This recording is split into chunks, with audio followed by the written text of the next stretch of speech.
ગ્રામ્ય વિસ્તારોમાં વાડીઓની અંદર એકલા કામ કરતા વૃદ્ધોને ટાર્ગેટ બનાવી પૈસા પડાવતી ગેંગ સક્રિય બની, જેમાં રાજકોટ નજીક મૈકા ગામના ખેડૂત પાસે ઇનામી ડ્રોના કૂપન સ્કેચ કરાવી પૈસા પડાવી લેતી ગેંગ સામે અલગ અલગ 2 ફરિયાદ આજીડેમ પોલીસ સ્ટેશનમાં નોંધાઈ હતી, જે પૈકી એક ખેડૂત પાસેથી ટોળકીએ રૂપિયા 22,500 પડાવી લીધા હતા, જ્યારે અન્ય ખેડૂત પાસેથી 22,000ની માંગણી કરવામાં આવતા ખેડૂતે પોલીસનો સંપર્ક કરતા તાત્કાલિક અસરથી રાજકોટ શહેર ક્રાઇમ બ્રાન્ચ દ્વારા 5 શખ્સોની ટોળકીને સકંજામાં લઈ વધુ તપાસ હાથ ધરવામાં આવી। શહેર ડીસીપી ક્રાઇમ જગદીશ બાગરવાએ જણાવ્યું હતું કે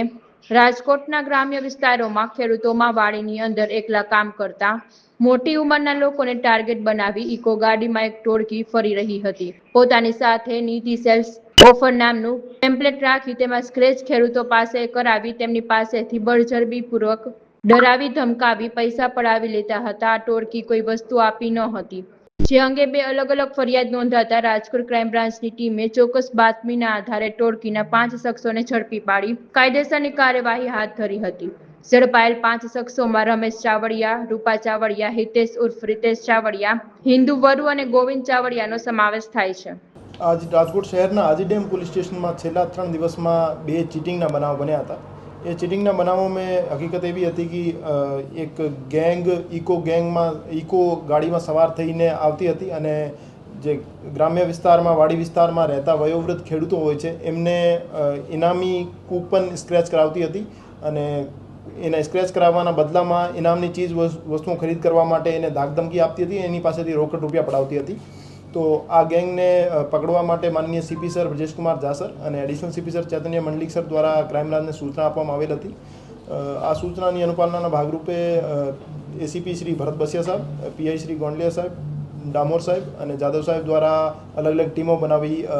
એની શોધખોળ ચાલુ કરેલ હતી। કુલ 5 આરોપીઓ રાજકોટ શહેર ક્રાઇમ બ્રાન્ચ દ્વારા આ ગેંગના પકડી પાડવામાં આવેલ છે, જેમાં આરોપીઓ રમેશભાઈ ચાવડિયા, રૂપાભાઈ ચાવડિયા, હિતેશ ચાવડિયા,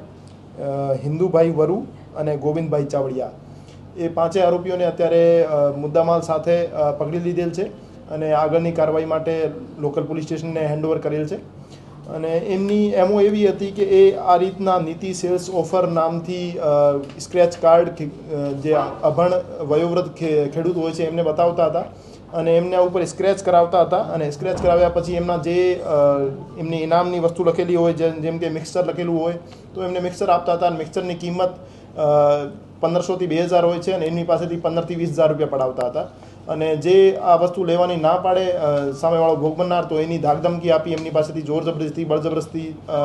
રૂપિયા પડાવતા હતા। તો હું તમામને આ બાબતે માહિતગાર કરવા માગું છું કે એવી કોઈ પણ સેલ્સ ઓફર અથવા કોઈ ઇનામી લાલચ આપતી ટોળકીનો આપ શિકાર ના બનો અને એવી કોઈ પણ એમઓથી કામ કરતા માણસો તમારા ધ્યાનમાં આવે તો આપ તરત જ રાજકોટ શહેર પોલીસનો સંપર્ક કરો અથવા 112 ઉપર કોલ કરો અને કોઈ પણ એવી ઇનામી સ્ક્રેચ